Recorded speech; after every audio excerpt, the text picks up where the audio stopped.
Hello friends, आपका बहुत बहुत स्वागत है आज के इस बेसिक बिगिनर्स सेशन में। आज हम जानेंगे कि फर्स्ट इंप्रेशन कैसे बहुत अच्छा हम क्रिएट कर सकते हैं।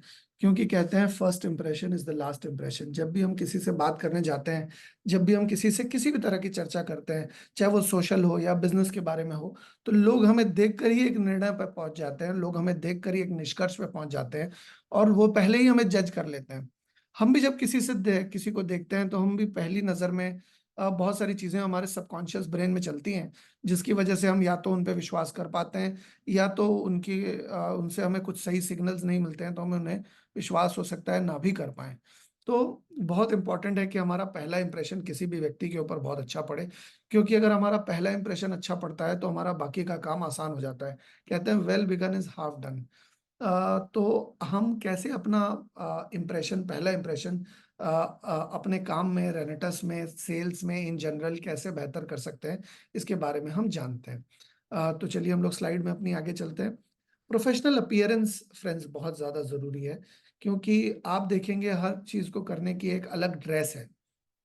आप पार्टी में जाते हैं पार्टी वेयर पहन के, आप पूजा में बैठते हैं पूजा का वेयर पहन के, अगर आप नमाज पढ़ने जाते हैं या आप नॉर्मली कहीं भी, जिस भी जगह पे आप जाते हैं उस जगह का खास एक पहनावा है। अगर आप मान लीजिए बाथरूम में जा रहे हैं तो आप सूट पैंट पहन के तो बाथरूम में जाएंगे नहीं। अगर आप किसी बिजनेस के ओकेजन पे जा रहे हैं तो आप सूट पहनेंगे। आपने बिजनेसमैन को देखा होगा, उनका एक खास पोशाक होती है, वो सूट पहनते हैं। आपने देखा होगा कि लॉयर्स की एक खास पोशाक होती है, जजेस की एक खास खास पोशाक होती है, डॉक्टर्स की एक खास पोशाक होती है। तो जितने भी प्रोफेशंस होते हैं उनकी खास एक पहचान होती है जो कि कपड़ों से बनती है।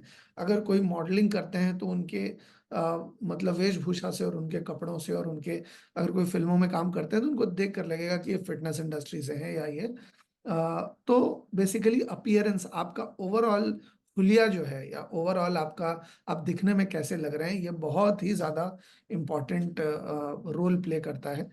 आपको अप्रोप्रिएटली ड्रेस करना है। आप जहां जा रहे हैं, जिस हिसाब से जा रहे हैं, उस तरह से आप स्मार्ट कैजुअल्स या फॉर्मल्स पहन सकते हैं। अगर आप बिल्कुल फॉर्मल किसी ओकेजन में जा रहे हैं तो आप फॉर्मल कपड़े पहन सकते हैं। अगर आप किसी ऐसी जगह जा रहे हैं जहाँ फॉर्मल लोग तो आ रहे हैं लेकिन वो जो संदर्भ है, वो जो मतलब जो बातें होने वाली है वो फॉर्मल नहीं है, तो आप स्मार्ट कैजुअल्स पहन के जा सकते हैं। मकसद ये है कि आप अच्छे दिखने चाहिए। जब आप अच्छे दिखते हैं तो इससे आपके अंदर कॉन्फिडेंस ज़्यादा डेवलप होता है, और जितने अच्छे आप कपड़े पहनते हैं उतना ही आपको रिस्पेक्ट मिलती है। आप देखेंगे कि अगर आप लुंगी पहन के किसी 5 स्टार होटल में घुसने की चेष्टा करेंगे तो वो जो गेट पर संतरी होता है वो आपको घुसने नहीं देगा। लेकिन अगर आप एक अच्छी कपड़े पहन के और स्टाइलिश कपड़े पहन के या फॉर्मल कपड़े पहन के जब आप किसी बड़ी जगह पर जाएंगे तो वो आपको न सिर्फ घुसने देगा बल्कि आपको सलाम भी करेगा, है ना। तो आपके कपड़ों के ऊपर निर्भर करता है कि आपको कितनी इज्जत मिलेगी। इस वजह से आपको आपका जो पहनावा ओढ़ावा है वो बेहतर होना चाहिए। अगर आप कैजुअली ड्रेस करके जाते हैं बिजनेस इवेंट में तो ऑड लगता है, और आप मतलब लोग आपकी बातों पे ध्यान कम और आपके कपड़ों पे ध्यान ज्यादा देते हैं अगर आपने कुछ अटपटा पहना हुआ है तो।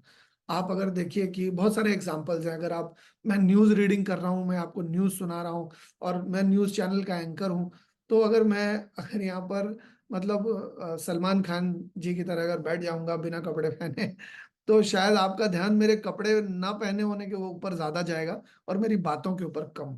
तो इस वजह से आपको पहनावे ओढ़ावे का खास ख्याल रखना है। आपका जो अपीयरेंस है, आप जैसे दिखते हैं, उसमें काफी सारा प्रोफेशनलिज्म और रेस्पेक्ट जो है क्लाइंट को भी आप दे रहे हैं, क्योंकि आपने सामने वाले के लिए आपने अच्छे कपड़े पहने हैं। जैसे मान लीजिए महिलाओं को लगता है कि हम अपने जो भी हमें पसंद है उसके लिए हम सजें, उनके लिए हम अच्छे दिखें और उनको हम पसंद आए। तो ठीक उसी तरह से जब हम क्लाइंट के लिए, किसी क्लाइंट के प्रेजेंटेशन के लिए जाते हैं या किसी सेल्स प्रेजेंटेशन के लिए जाते हैं, किसी को प्रोडक्ट बताने या किसी को बिजनेस के बारे में बताने जाते हैं, तो जितना अच्छा हमारी वेशभूषा होगी, जितने अच्छे हमारा अपीयरेंस होगा, तो सामने वाला उतना ज्यादा हमसे इम्प्रेस हो सकता है, सामने वाले के ऊपर हमारा उतना अच्छा प्रभाव मतलब पड़ेगा। दूसरी बात कि जब हम अच्छे कपड़े पहनते हैं ना तो उससे हमारा खुद का भी कॉन्फिडेंस बढ़ता है। जब आप देखिए कि आप कभी आपने नए कपड़े खरीदे हों और आप नए नए कपड़े पहनेंगे तो उससे क्या है, आपको लगता है कि यार क्या बात है यार, आज तो नए कपड़े पहने हमने। तो मतलब एक फीलिंग ही अलग आती है जब आप नए कपड़े या स्मार्ट कपड़े पहनते हैं। तो या मैं आपको अपने बारे में बताऊँ, जब मैं यूजुअली जब मीटिंग्स में या बिज़नेस सेमिनार्स में जाता हूँ और मैंने टाई पहनी हुई होती है, तो जब टाई मैं लगा लेता हूँ तो मुझे एक मतलब सुपर पावर जैसी फीलिंग आती है। उसके बाद मेरी पर्सनैलिटी, मेरे हाव-भाव, मेरे मतलब मुझे बहुत एनर्जी अंदर से महसूस होती है, क्योंकि मैं एक यूनिफ़ॉर्म में होता हूँ। आप देखिए हर तरह के लोग यूनिफ़ॉर्म में होते हैं, पुलिस की यूनिफ़ॉर्म होती है, आर्मी की यूनिफ़ॉर्म होती है, नेवी की यूनिफ़ॉर्म होती है, फाइटर पायलट्स की यूनिफ़ॉर्म होती है, हर हर तरह के प्रोफ़ेशन की यूनिफ़ॉर्म होती है।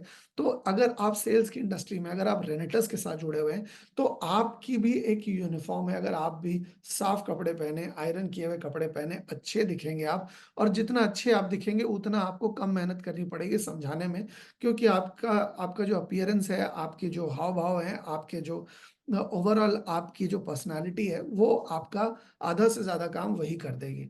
अब एक स्टोरी है, सारा नाम की एक लड़की थी, और वो उसकी एक बिज़नेस मीटिंग होने वाली थी जिसके ऊपर उसका प्रमोशन टिका हुआ था। मतलब वो मीटिंग अगर वो अच्छी करती है, वो प्रेज़ेंटेशन वो अच्छी करती है, तो उसका प्रमोशन बहुत ही अच्छी जगह पर हो जाएगा और उसको बहुत अच्छा सैलरी हाइक मिलेगी। लेकिन उसमें उसको पता नहीं था कि वो किस तरह के कपड़े पहने, क्योंकि इससे पहले उसने कभी ऐसी बिज़नेस मीटिंग की नहीं थी। तो वो बहुत कन्फ्यूज़ थी कि वो क्या पहनेगी। वो फिर अपनी दादी माँ के पास जाती है और अपनी दादी माँ से पूछती है कि दादी माँ, मुझे ऐसे-ऐसे मेरी बहुत बड़ी मीटिंग है, मुझे क्या पहनना चाहिए? तो दादी माँ उसे कहती है कि आप ऐसे कपड़े पहनो जो मतलब बहुत टाइट भी ना हो, बहुत ढीले भी ना हो, और जिसको पहनकर आपको कॉन्फिडेंस महसूस हो, आपको खुद को आईने में देखकर अच्छा लगे। तो जब आपको अच्छा लगेगा, जब आपको अच्छी फीलिंग आएगी अपने आप को देखकर, तब आप कॉन्फिडेंट महसूस करेंगे, तब आप सेल्फ एश्योर्ड महसूस करेंगे, तब आप बहुत अच्छा महसूस करेंगे, और जब आप अच्छा महसूस करते हुए किसी भी बात को कहते हैं, तो आपको बड़ा मतलब आपको आपका प्रभाव बहुत अच्छा हो जाता है, क्योंकि आपकी बॉडी लैंग्वेज भी बात कर रही होती है, आपकी आँखें भी बात कर रही होती है, आपके एक्सप्रेशंस बात कर रहे होते हैं, और आपके शब्द का प्रभाव बढ़ जाता है। तो दादी माँ की इस बात को सुनकर सारा ने कुछ अच्छे वैसे कपड़े पहने, प्रोफ़ेशनल कपड़े पहने, और जैसे प्रेज़ेंटेशन में होने चाहिए सूट पहना, और एक बहुत ही अच्छा उसने ओवरऑल मैच करके पहना, कॉम्बिनेशन अच्छी रखी। मैं आपको आने वाले समय में ऐसी भी ट्रेनिंग्स करवाने वाला हूँ कि जिसमें मैं आपको बताऊँगा कि कौन से वाले कपड़े, कौन से वाले कलर के कपड़ों के साथ, कौन से वाले कलर के कपड़ों का कॉम्बिनेशन अच्छा जाता है, ताकि आपको पता चल पाए कि आपको एग्ज़ैक्टली क्या करना है। सिर्फ मोटिवेशन नहीं, आपको ये भी पता चलेगा कि क्या करना है, कब करना है, कैसे करना है, कितना करना है, क्या नहीं करना है, ये सारी की सारी चीज़ें आपको स्पष्ट तरीके से पता चलेगी।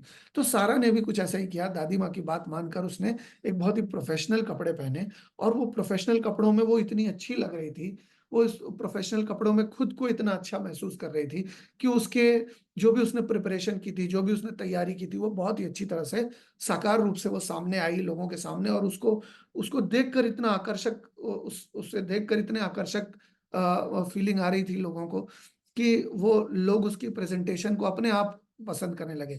ऐसा होता है फ्रेंड्स कि कभी-कभी कोई व्यक्ति हमें पसंद होता है, तो उसकी गलतियाँ हमें नहीं दिखती, या कोई हमें नापसंद होता है, तो उसमें चाहे जितनी भी अच्छाइयाँ हों, वो हमें बुरा ही बुरा दिखता है। तो जब आप किसी को फर्स्ट इंप्रेशन अच्छा किसी के ऊपर डालेंगे, अपने पहनावे-ओढ़ावे से, जब अपने वेशभूषा से, जब अपने अटायर से जब आप किसी के ऊपर अच्छा इंप्रेशन डाल देते हैं, तो स्वाभाविक सी बात है कि वो उसके बाद से आपके बारे में अच्छा सोचेगा, उसके बारे में उसके बाद आपको वो रिस्पेक्ट से देखेगा, रिस्पेक्ट से जानेगा, और आपसे रिस्पेक्ट से बात करेगा। तो आपको जैसे-जैसे सारा ने बहुत अच्छी प्रेज़ेंटेशन दी, प्रोजेक्ट, और अब उसकी इमेज उसने ऐसी दिखाई कि वो बिल्कुल प्रोफ़ेशनल है, और उसके वेशभूषा से ऐसा लग रहा था कि उसकी काबिलियत भी बहुत अच्छी है। क्योंकि जब आपके कपड़े अच्छे होते हैं, जब आपने अच्छे कपड़े पहने होते हैं, तो आपकी काबिलियत अच्छी लगने लगती है। मान लीजिए कोई अगर बिल्कुल पढ़ा-लिखा आदमी नहीं है, और उसे आर्मी की यूनिफ़ॉर्म अगर पहना दें, या उसे नेवी की यूनिफ़ॉर्म पहना दें, या अगर उसे मतलब अगर एयरफ़ोर्स की यूनिफ़ॉर्म पहना दें, तो देखकर तो पता नहीं चलेगा वो कितना पढ़ा-लिखा है या नहीं। लेकिन क्योंकि यूनिफ़ॉर्म में रहेगा, इस वज़ह से उसकी इज़्ज़त हम करने लगेंगे। एक बार देखकर हमें लगेगा कि यार ये तो आर्मी का बंदा है, तो ये तो बहुत बढ़िया होगा।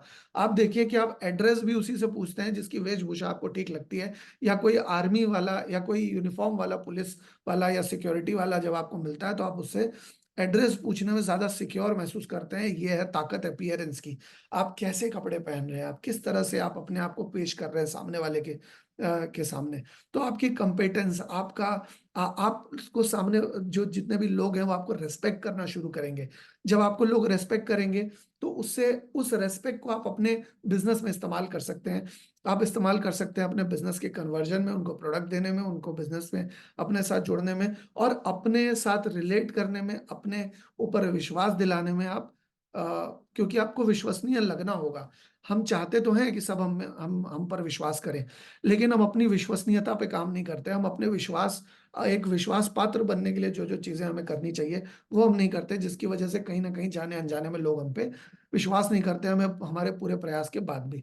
तो आपको अपने आप को विश्वसनीय बनाने के ऊपर आपको ज़्यादा मेहनत करने की ज़रूरत है। जैसे कि सारा ने किया और उसको बहुत ही सक्सेस मिली।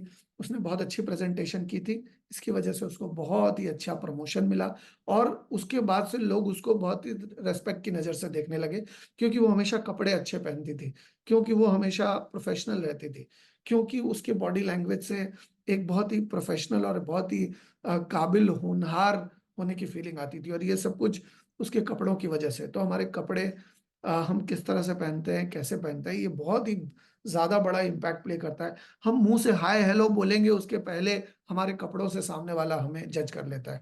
अगर मान लीजिए आपने बिज़नेस मीटिंग में चटक लाल, चटक पीला, चटक नारंगी कलर का अगर कपड़ा पहना है, तो लोगों को ना आँख में लगता है वो कलर, क्योंकि अमूमन कोई वो पहनता नहीं है।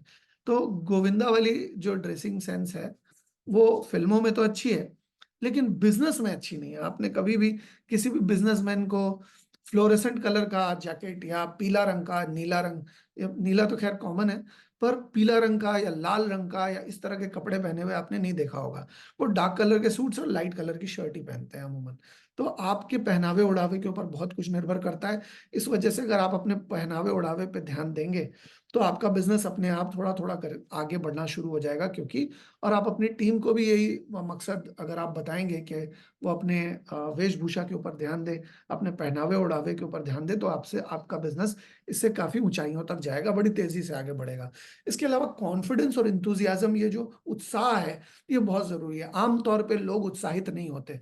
जब हम किसी से पूछते हैं कि आप कैसे हैं? तो लोग बोलते हैं चल रहा है, कट रहा है, अरे कट रही है ज़िंदगी, जैसे-तैसे चल रहा है, अरे हम तो ठीक ही हैं, क्या होगा हमें? इस तरह के जवाब देते हैं। लेकिन उत्साह में चुंबकीय ताकत होती है, कॉन्फिडेंस में चुंबकीय ताकत होती है। जब आप पूरे कॉन्फिडेंस के साथ किसी से बात करते हैं, जब आप पूरे इंटरैक्शन में किसी से बातचीत करने के दौरान उसे पूरे उत्साह से या पूरे कॉन्फिडेंस, पूरे आत्मविश्वास के साथ बात करते हैं, तो आपकी बात का भी वजन बढ़ जाता है, आपका भी वजन बढ़ जाता है और सामने वाले के आपकी बात को मानने के चांसेस भी बढ़ जाते हैं। क्योंकि हम हाई एनर्जी में जब बात करते हैं, तो हमारी एनर्जी सामने वाले के अंदर ट्रांसमिट होती है, हमारी एनर्जी सामने वाले के अंदर प्रवाहित होती है। तो जितना ज़्यादा पॉजिटिव एनर्जी हमारे पास रहेगी, वो सामने वाले को प्रभावित करेगी, वो भी पॉजिटिव हो जाएगा। आप देखेंगे कि कोई एक्शन पिक्चर से निकल के आता है, तो वो एक्शन की बातें करता है, कोई मठ से निकल के आता है, मेडिटेशन से, तो वो शांत महसूस करता है। तो ऑरा एक बहुत इंपॉर्टेंट चीज़ है, अगर आपका पॉजिटिव ऑरा होगा, अगर आपकी सोच पॉजिटिव होगी, तो सामने वाले के ऊपर आपकी सोच का प्रभाव पड़ेगा और वो आपके आस-पास जब रहे तो वो पॉजिटिव बात करेगा। आपके कॉन्फिडेंस, आपके एंथुसियाज़्म का बहुत बड़ा प्रभाव है। आप सामने वाले से तुरंत कनेक्शन बना सकते हैं, आप सामने वाले के साथ तुरंत कड़ियों से कड़ियाँ जोड़ सकते हैं। आप सामने वाले को अपनी बात सुनने पर मजबूर कर सकते हैं, अगर आप पूरे कॉन्फिडेंस से, पूरे आत्मविश्वास के साथ और पूरे उत्साह के साथ बात कर रहे हैं, पूरे जोश और जुनून के साथ बात कर रहे हैं। अगर आपके पास कोई स्किल नहीं है, एक्सपीरियंस नहीं है, तो उस स्किल और एक्सपीरियंस को आप ऑफसेट कर सकते हैं। उस स्किल एंड एक्सपीरियंस के अभाव में भी आप कॉन्फिडेंस और एंथुसियाज़्म को लेकर आप बहुत ही अच्छे मुकाम पर जा सकते हैं। जैसे कि जैक एक बहुत अच्छा मतलब वैक्यूम क्लीनर का सेल्समैन था, उसने नया-नया जॉइन किया था और उसके जितने भी कॉलीग्स थे, उसके साथ में काम करने वाले, वो बहुत एक्सपीरियंस थे। वो बहुत ज़्यादा उस उनके पास स्किल्स थी। लेकिन जैक ने नया-नया जॉइन किया था। जैक के पास कोई भी स्किल नहीं थी, कोई भी एक्सपीरियंस नहीं था। तो वो लोग को लगता था कि यार ये कुछ दिन का मेहमान है, ये कुछ दिन में छोड़ देगा, ये सब बेकार है। ये नए-नए लोग जॉइन कर लेते हैं और इनको कुछ आता-जाता तो है नहीं। तो उसको सम्मान नहीं था, उसको रिस्पेक्ट नहीं थी और उसको सेल्स का टारगेट भी था उसके ऊपर। तो वो क्या करता था कि वो स्माइल करता था और कॉन्फिडेंस से और पूरे भरपूर उत्साह के साथ लोगों से बात करता था। तो जब वो भरपूर उत्साह के साथ लोगों से बात करता था, तो उस उत्साह का की तरंगे जो हैं, उस उत्साह की तरंगे सामने वाले को छूती थी और उसको भी पॉजिटिव कर देती थी, उनको भी सकारात्मक तौर से प्रभावित कर देती थी। और इसकी वजह से, ये सकारात्मकता की वजह से, इस इंथुजियाज्म, इस जोश और जुनून की वजह से उसको बहुत सारे लोगों ने उससे प्रोडक्ट्स लेने शुरू कर दिए, वैक्यूम क्लीनर्स लेने शुरू कर दिए और उसको बहुत ही अच्छा सेल्स उसकी होने लगी। और इस सेल्स के होने के साथ साथ वो जो लोग उसको रेस्पेक्ट नहीं करते थे, वो लोग जो उसको सम्मान नहीं करते थे, वो लोग जो उसको नौसिखिया समझते थे, उन लोगों का विश्वास भी उसने जीत लिया। ना सिर्फ और उसने ना सिर्फ उनका विश्वास जीता, बल्कि कंपनी में टॉप सेल्स परफॉर्मर्स में भी वो आने लगा। और भी बहुत, मैं आपको एक और एग्जांपल देता हूँ, ये तो जैक की कहानी हो गई। आपने देखा होगा कि हमारे फ़िल्म इंडस्ट्री में नाना पाटेकर नाम के एक कलाकार हैं, जो एक्टर हैं। वो देखिए, वो जब भी कोई उनके बहुत सारे डायलॉग आपको याद हैं कि अरे ये देखिए हिंदू का खून, ये मुसलमान का खून, अब बता हिंदू का कौन सा। अब एक क्रांतिवीर नाम की फ़िल्म आई थी जिसमें उन्होंने ऐसा डायलॉग डिलीवरी किया था और उनके जितने भी डायलॉग्स हैं वो बहुत ही पैशनेट डायलॉग्स हैं, बहुत ही उत्साह वाले डायलॉग्स हैं। मतलब वो आपको याद रह जाएँगे, ऐसे डायलॉग्स हैं। है ना? वो क्यों याद है? क्योंकि वो पैशनेट थे। तो पैशनेट होते हुए जब आप कुछ भी करते हैं तो आपको याद रहता है। आपकी अगर किसी से, अगर आप देखेंगे कि आप कहीं से जा रहे हैं और वहाँ कुछ लोग लड़ाई कर रहे हैं, कुछ लोग झगड़ा कर रहे हैं या कुछ लोग मार-पीट कर रहे हैं, तो आपको पता भी नहीं है कि वो मार-पीट क्यों कर रहे हैं, वो लोग कौन हैं, फिर भी आप वहाँ चले जाएँगे क्योंकि वो लोग एक-दूसरे से बहुत एंथुसियाज़्म, बहुत पैशन के साथ बात कर रहे हैं, बहुत ही उत्साह के साथ बात कर रहे हैं, बहुत ही हाई टेम्पो में बात कर रहे हैं। तो जब आप हाई टेम्पो में किसी से बात करते हो, पूरे उत्साह के साथ बात करते हैं, पूरे आत्मविश्वास के साथ बात करते हैं, तो आपकी बात का प्रभाव सामने वाले के ऊपर बहुत ही ज़बरदस्त तरीके से होता है। तो आप जब किसी से भी बात करें, तो आपको कॉन्फिडेंस आना चाहिए और कॉन्फिडेंस तब आएगा जब आपने अपना होमवर्क अच्छी तरह से किया होगा। तो आपने अगर प्रोडक्ट को जानने में अच्छी तैयारी की है, प्रोडक्ट को समझने में, प्रोडक्ट को इस्तेमाल करने में, बिज़नेस प्लान को समझने में अगर तैयारी की हुई है, तो उस तैयारी से आपका कॉन्फिडेंस झलकेगा, उस तैयारी से आपका उत्साह झलकेगा। अगर कोई चीज़ जिससे आप खुद उत्साहित नहीं है, आप किसी और को बता के उत्साहित नहीं कर सकते क्योंकि आप खुद ही उत्साहित नहीं है। अगर आप खुद ही उत्साहित नहीं है, जली हुई मोमबत्ती किसी और मोमबत्ती को जला सकती है, बुझी हुई मोमबत्ती किसी मोमबत्ती को नहीं जला सकती है। तो अगर आप उत्साहित हैं तभी आप किसी को उत्साहित कर सकेंगे। अगर आप खुद उत्साहित नहीं है तो आप किसी को भी उत्साहित नहीं कर पाएँगे। तो कॉन्फिडेंस यानी कि आत्मविश्वास और उत्साह यानी कि एंथुसियाज़्म का बहुत बड़ा महत्व है। अगर आपको स्किल नहीं है, अगर आपको नहीं आता काम या आपको एक्सपीरियंस नहीं है, कोई बात नहीं। अगर आप पूरे कॉन्फिडेंस के साथ, पूरे होमवर्क के साथ, पूरे एंथुसियाज़्म के साथ, पूरे उत्साह के साथ अगर आप काम करते हैं, बात करते हैं लोगों से प्रोडक्ट के प्रभाव के बारे में, तो निश्चित तौर पे आप लोगों को प्रभावित करेंगे और आपके साथ बहुत सारे लोग जुड़ेंगे। एक्टिव लिसनिंग बहुत ज़्यादा ज़रूरी है हमारे काम में। वो क्यों? क्योंकि हमें प्रॉस्पेक्ट्स की नीड को समझना है, उसकी कंसर्न्स को समझना है। जब आपके पास कोई कॉल आता है कि क्या क्रेडिट कार्ड ले लीजिए या लोन ले लीजिए या कुछ ऐसा ले लीजिए, तब आप क्या बोलते हैं? हाँ, हाँ, मैं तो आप ही के फ़ोन का इंतज़ार कर रहा था। मैं तो यार इतनी उम्र हो गई मेरी, मैं तो आपके फ़ोन का इंतज़ार कर रहा था।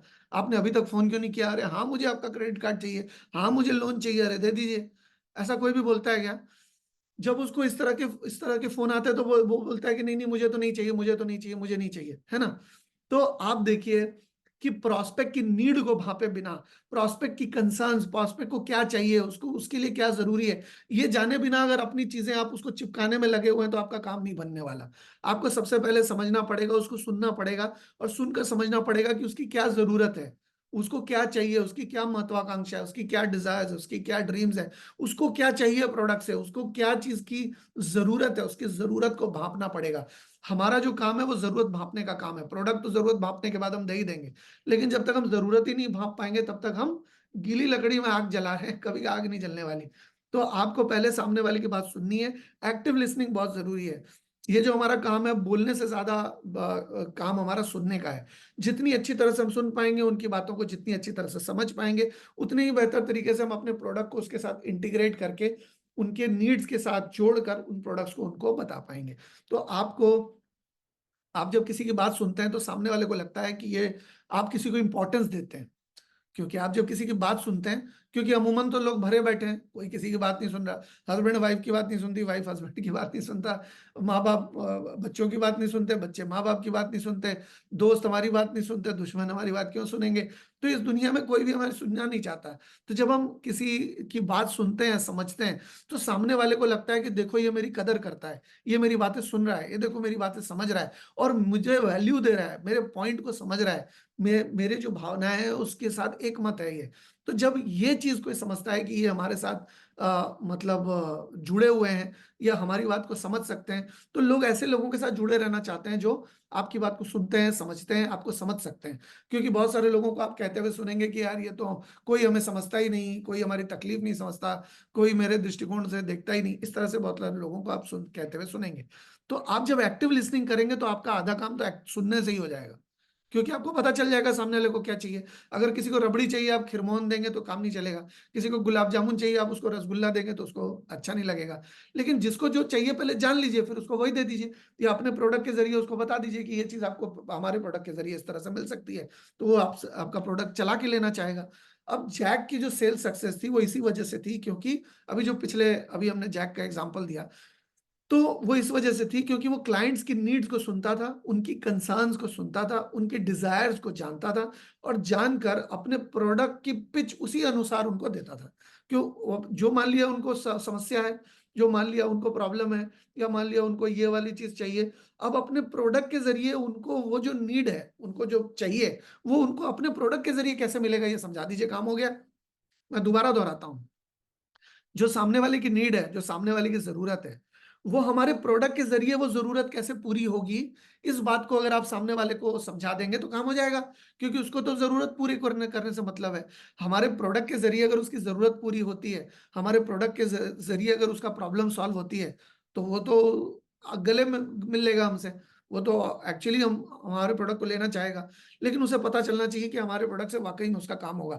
उसके लिए आपको लॉजिक देना पड़ सकता है, उसके लिए आपको टेस्टिमोनियल देना पड़ सकता है, उसके लिए आपको थ्योरीज देनी पड़ सकती है, उसके लिए आपको कुछ पेपर्स दिखाने पड़ सकते हैं। तो वो सारी के सारे होमवर्क है जो आपको करनी पड़ेगी। और जब आपने अपना तैयारी पूरी की होगी तब आपको कॉन्फिडेंस भी आएगा, और कॉन्फिडेंस और इंथुजियाज्म से आप बहुत लंबी दूरी तय कर सकते हैं।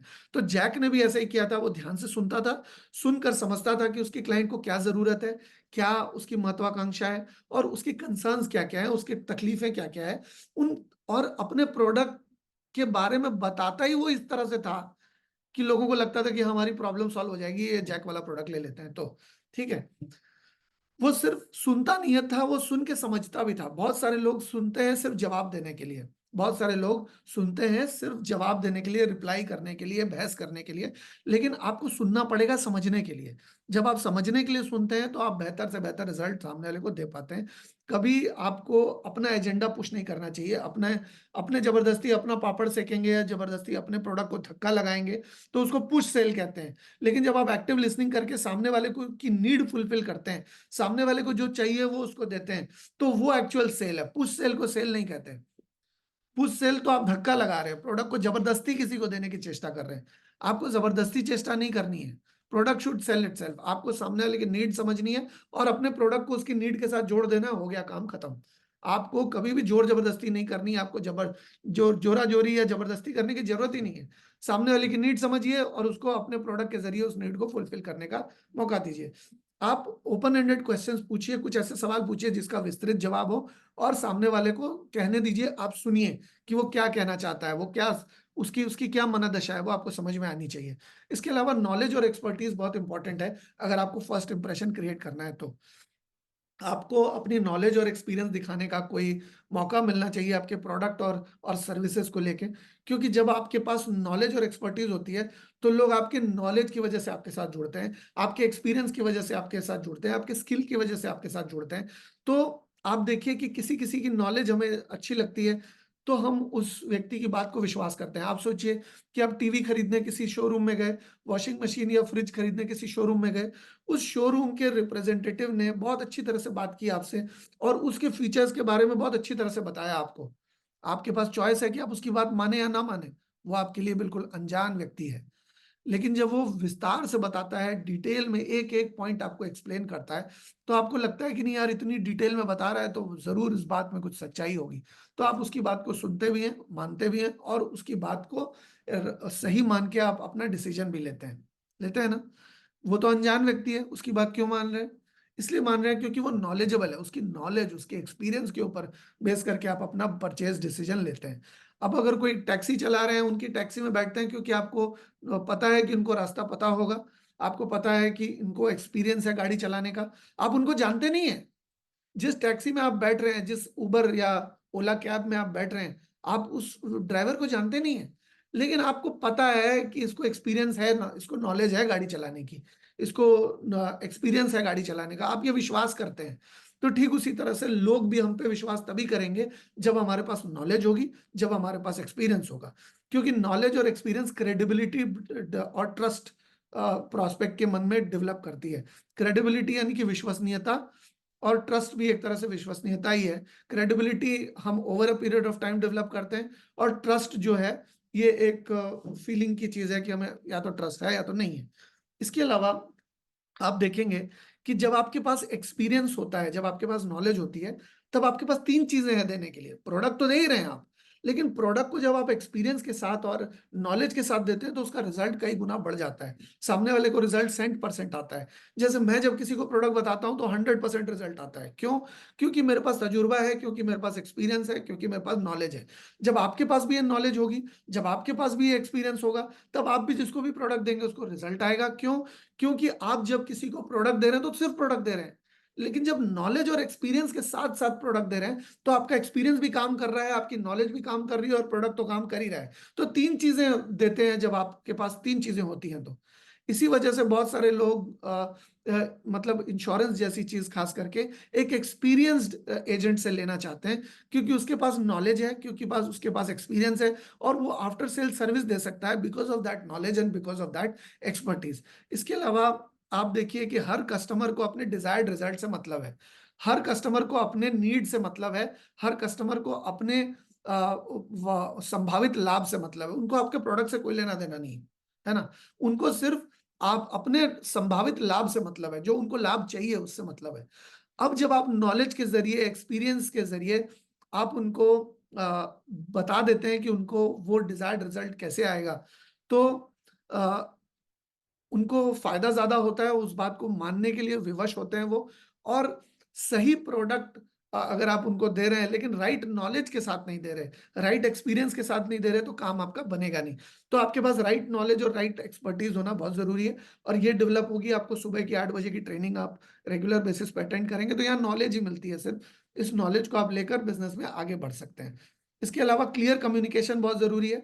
कभी कभी किसी किसी ने राम कहा, किसी ने रहीम समझ गया, अगर सुनने वाला रहीम सुन रहा है, कहने वाला राम कह रहा है, तो गड़बड़ हो जाएगी। अमूमन ऐसा ही होता है कि हमें बातचीत, कम्युनिकेट क्लियरली करना चाहिए। कहने वाला कुछ कहे, सुनने वाला कुछ और समझ जाए, तो गड़बड़ हो जाती है। जैसे कि एक एग्जांपल वो मैं देता हूं कि वो रोको मत, जाने दो। अगर मैं कहता हूं रोको मत, जाने दो, और अगर मैं कहता हूं रोको मत, जाने दो, आप देखिए शब्द सेम है, लेकिन हमारे बोलने के तरीके में या सामने वाले के सुनने के तरीके में मतलब बिल्कुल हेल एंड हेवन डिफरेंस हो जाता है। मतलब मतलब बिल्कुल विपरीत हो जाता है, बिल्कुल अलग हो जाता है। एक जगह मैं कह रहा हूं रोको मत, जाने दो, और एक जगह मैं कह रहा हूं रोको मत, जाने दो। रोको मत जाने दो शब्दावली सेम है, लेकिन मैं कॉमा कहाँ लगा रहा हूं, मैं बोल कैसे रहा हूं, इसके ऊपर बहुत कुछ डिपेंड करता है। तो इस तरह से और भी बहुत सारी चीजें हैं। जैसे कि वो एग्जांपल है कि नागिन खा ले, तो पुचका खाते समय हस्बैंड अगर वाइफ को कह दे नागिन खा ले, तो उसे लगेगा देखो मुझे नागिन कह रहा है, लेकिन वो कह रहा है नागिन खा ले। तो कहने के तरीके में फर्क है। तो कम्युनिकेट, अगर हम बातचीत सही तरीके से करते हैं और कुछ ऐसे शब्दों का प्रयोग ना करें जो कि बहुत ज्यादा कॉम्प्लिकेटेड है, बहुत ज्यादा पेचीदा है, जो कि आम तौर पे डेली बेसिस में बातचीत में जिन शब्दों का हम प्रयोग ही नहीं करते, समझाने के समय भी हम उन शब्दों का प्रयोग नहीं करेंगे। क्योंकि जितने ज्यादा कठिन शब्द का प्रयोग करेंगे उतना ज्यादा सामने वाले को समझ में नहीं आएगा, और हमारा मकसद ही है सामने वाले को समझाना। अगर हम सामने वाले को समझा ही नहीं पा रहे हैं, तो हम कठिन शब्दों का प्रयोग कर रहे हैं, तो हम अपना और उसका समय दोनों का वेस्ट कर रहे हैं। कंफ्यूज भी हो सकता है, वो टेक्निकल शब्द का प्रयोग करें, टेक्निकल भाषा का प्रयोग करें, तो इसकी वजह से आप जितने स्पष्ट तरीके से बातचीत करेंगे उतना ज्यादा सामने वाले को समझ में आने के चांसेस हैं। आपको अपनी बात को इस तरह से सजाना है ताकि सामने वाला वही समझे जो आप समझाना चाहते हैं। इसके लिए प्रैक्टिस लगेगी। आपको कैसे पता चलेगा कि आप क्या कहेंगे तो सामने वाला क्या समझेगा? तो आपको अपनी प्रैक्टिस करनी पड़ेगी जी। ये जो मैं आपको आज ट्रेनिंग कर रहा हूं, इसके बारे में भी मैंने प्रैक्टिस की होगी, तभी जाके मैं आपको ये सारी चीजें इफेक्टिवली बता पा रहा हूं। क्योंकि आंकड़ों के अनुसार 74% बिजनेस एक्विजिशन फेल हो जाते हैं पुअर कम्युनिकेशन की वजह से। वो इस वजह से क्योंकि डिस्ट्रीब्यूटर को प्रोडक्ट बताना नहीं आता, डिस्ट्रीब्यूटर को सामने वाले के सवाल के जवाब नहीं पता, डिस्ट्रीब्यूटर को प्रोडक्ट या मार्केटिंग प्लान के बारे में या कंपनी के बारे में नहीं पता। तो जब पता ही नहीं है तो बताएंगे क्या? अरे भाई, पता ही नहीं है तो बताएंगे कैसे? हमको खुद तो जानकारी चाहिए ना किसी को बताने के लिए। अगर हमारे पास खुद की पास जानकारी नहीं तो किसी को देंगे क्या?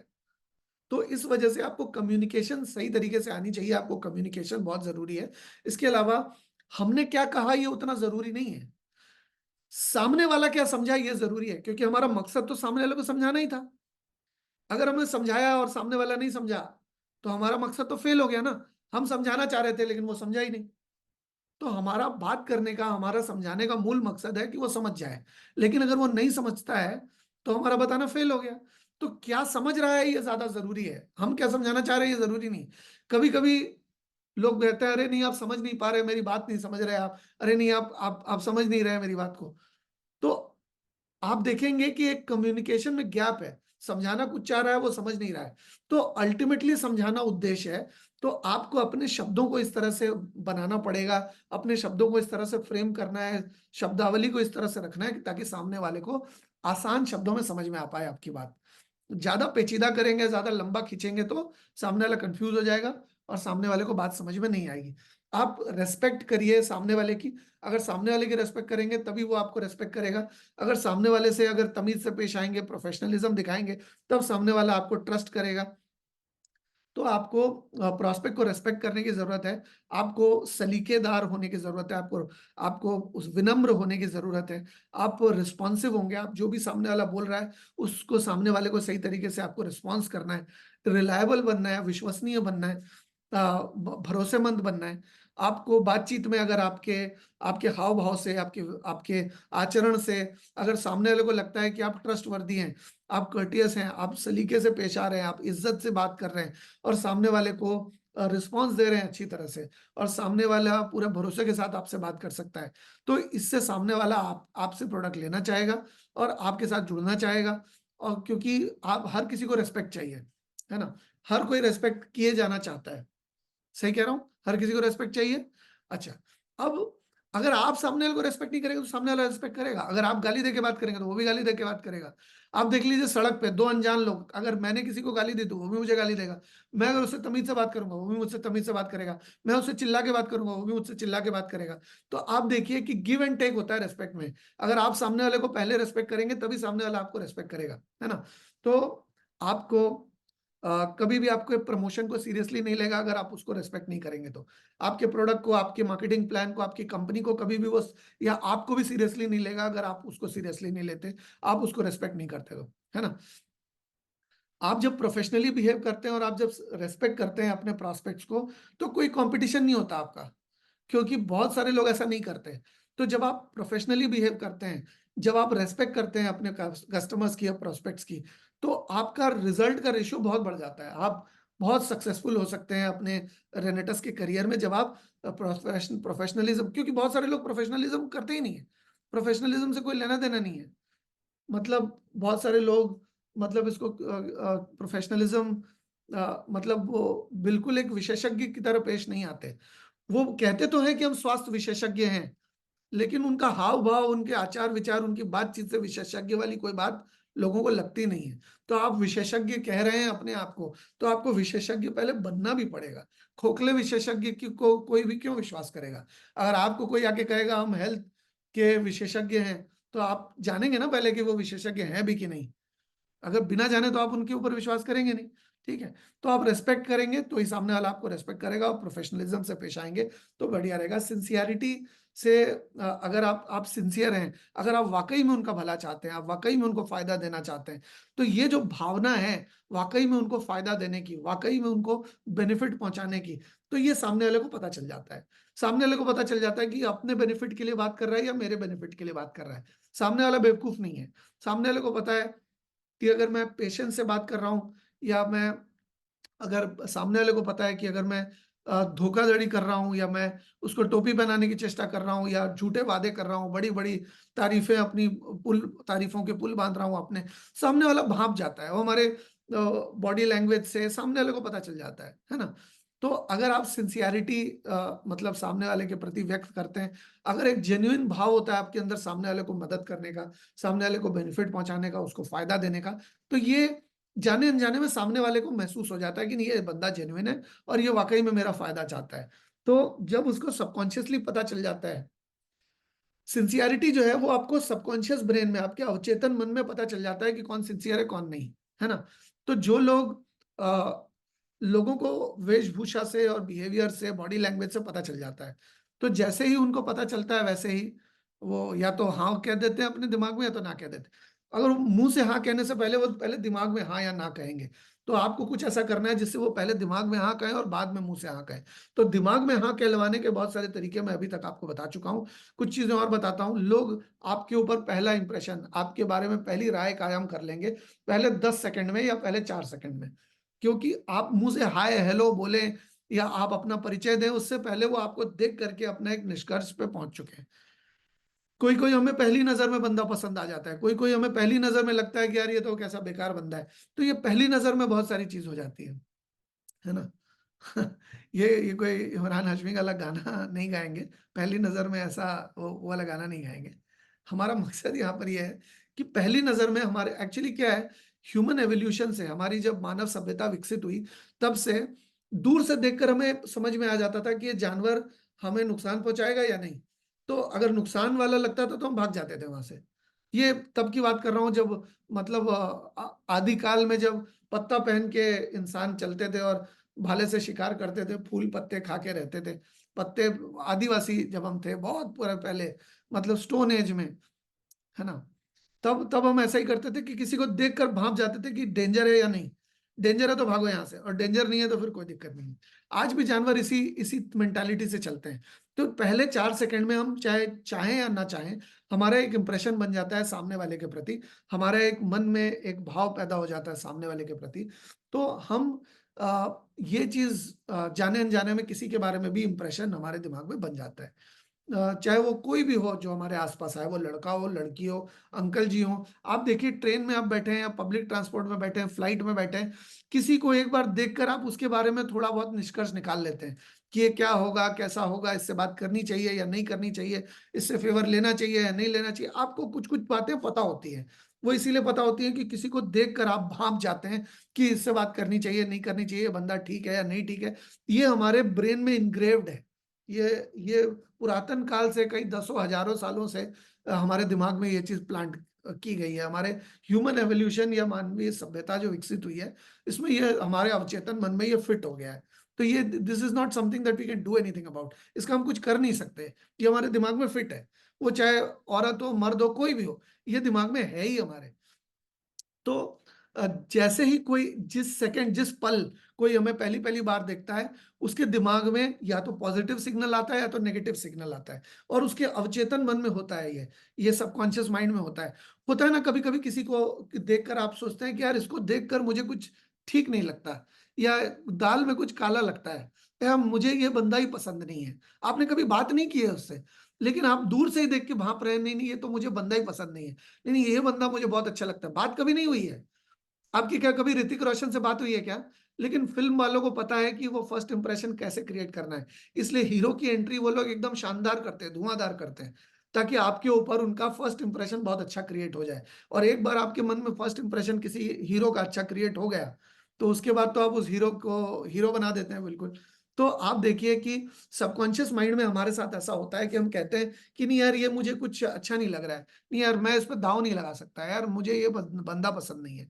आपने कभी कभी लोगों को सुना होगा कि मेरे सिक्स सेंस बोल रहा है कि ये बंदा ठीक नहीं है, या ये इस बंदे के बारे में कुछ तो ऐसा है जो मुझे खटक रहा है। आप सुनेंगे कि यार मैं जानता नहीं हूँ क्यों, लेकिन मुझे कुछ ठीक नहीं लग रहा है ना? तो इंट्यूशन है मेरा, या मुझे पता नहीं क्यों लेकिन मुझे ठीक नहीं लग रहा। ये सारे बहुत सारे लोगों को आपने कहते सुना होगा, और ये पहले 4 सेकंड की वजह से ही, हमारे अवचेतन मन की वजह से होता है।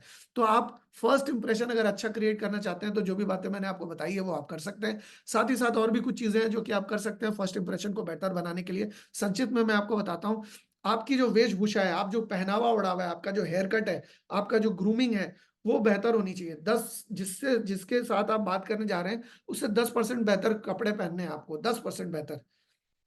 आपके ट्राउजर और सॉक्स का कलर एक ही होना चाहिए, आपके जूते और बेल्ट का कलर एक ही होना चाहिए। इससे आप बहुत अच्छा इंप्रेशन डाल सकते हैं सामने वाले के ऊपर। और लोग कंफर्टेबल होते हैं उन्हीं लोगों के साथ जो उनकी तरह दिखते हैं, उनकी तरह बात करते हैं, उनकी तरह सोच रखते हैं, उनकी तरह उनके सोच विचार मिलते हैं जिनसे। तो सामने वाले को आप भांपिए पहले, और सामने वाले की तरह बात करना शुरू करिए। सामने वाले को विराट कोहली पसंद है तो आप कहिए मुझे भी विराट कोहली पसंद है, बहुत अच्छा बैट्समैन है। अगर सामने वाला कहे कि मुझे मतलब पेंटिंग पसंद है, तो आप पेंटिंग के बारे में बात करिए। आप अपनी जानकारी को इतना रखिए कि आप उस बारे में कुछ बातें कर सकें। ठीक है ना? तो आप सामने वाले से जितना घुल मिल जाएंगे, सामने वाले की तरह जब जब बर्ताव करेंगे, तो सामने वाला भी लगेगा कि हाँ यार, ये तो मैं बिल्कुल मेरी तरह है। दोस्ती बिल्कुल समान जैसे समान सोच रखने वाले लोगों में होती है। कहते हैं, एक मुहावरा भी है, चोर चोर मौसेरे भाई।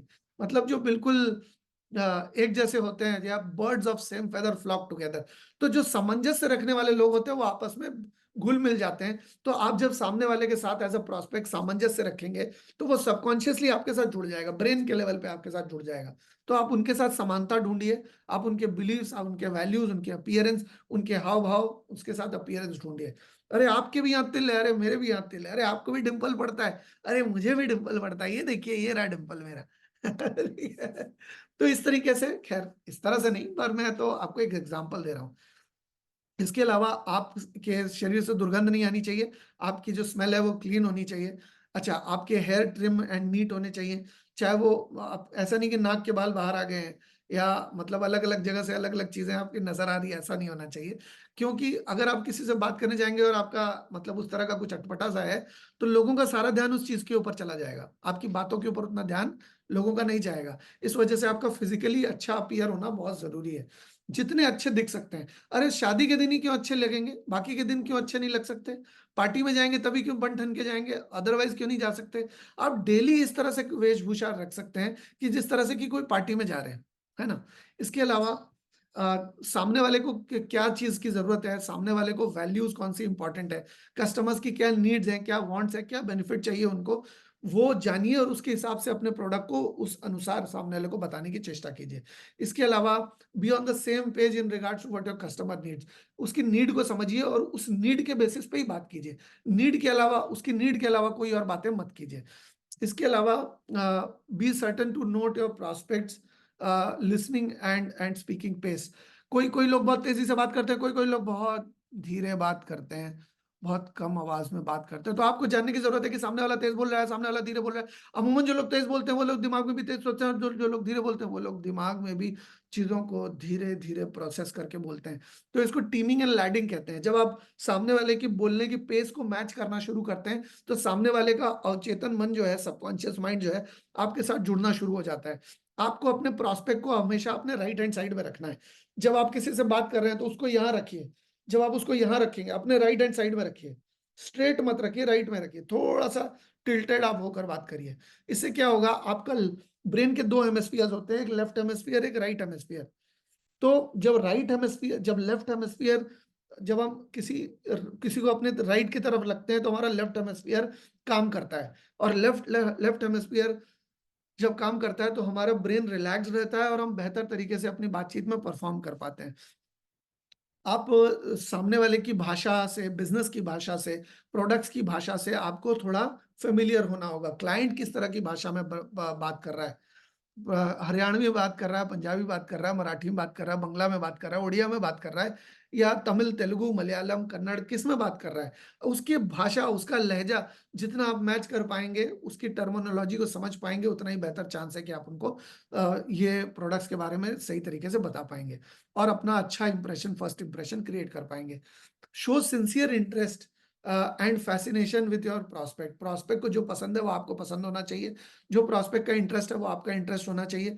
जो ऐसा करेंगे तो सामने वाला बिल्कुल आपको उसको लगेगा कि हाँ यार, ये तो बिल्कुल मेरे जैसा है।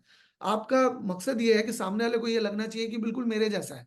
जब सामने वाले को अपने तरह का कोई मिलता है, क्योंकि वो अपने आप को तो पसंद करता है, हर कोई अपने आप को पसंद करता है। अगर कोई फोटो देखेंगे आप पुरानी, तो उसमें सबसे पहले आप अपने आप को ढूंढना शुरू करेंगे, है ना?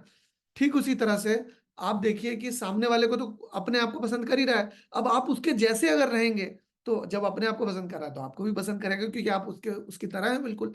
तो आप अपने आप सामने वाले को बिल्कुल अपने आप को बिल्कुल सामने वाले की तरह करने की चेष्टा करिए। उसको ऐसा दिखा सकते हैं कि आप बिल्कुल उसी की तरह हैं। इसके अलावा बातचीत के दौरान प्रॉस्पेक्ट का जितना नाम लेंगे आप, प्रॉस्पेक्ट का नाम जितना ज़्यादा लेंगे, जितनी ज़्यादा बार लेंगे, अलग-अलग तरीके से उसके नाम को लेंगे, तो उतना ज़्यादा आपका अच्छा इंप्रेशन पड़ेगा सामने वाले के प्रति, सामने वाले के दिमाग में। क्यों? क्योंकि हमारा नाम हमारे लिए सबसे सुंदर शब्द है। जब कोई हमारा नाम लेता है तो हमें अच्छा लगता है। अगर कोई हमें कहेगा, "ए तू तड़ाक से बात करेगा। ए तू यहाँ आ, अरे तू ये काम कर दे, अरे तू वो कर।" तो हम कहेंगे ना, "अरे हमारा नाम है भाई, तू तड़ाक से क्यों बात कर रहे हैं?" तो आप जब क्लाइंट का नाम लेते हैं बार-बार, उसके आगे सर जोड़ते हैं, उसके आगे जी क्या जोड़ते हैं, आप भाई जोड़ते हैं, वो डिपेंड करता है कि आप मतलब आप किस अंचल से आते हैं। आप अगर तेलुगु भाषी हैं तो आप गारू जोड़ सकते हैं, गारू मतलब भाई, बड़े भाई। आप बांग्ला भाषी हैं तो आप दादा जोड़ सकते हैं, इसका मतलब भी बड़ा भाई होता है ना? अगर आप किसी और बड़े व्यक्ति से बात कर रहे हो, आप हरियाणा के हैं तो आप ताऊ भी बोल सकते हैं, है ना? आप पंजाब से आ रहे हैं तो प्राजी भी बोल सकते हैं, है ना?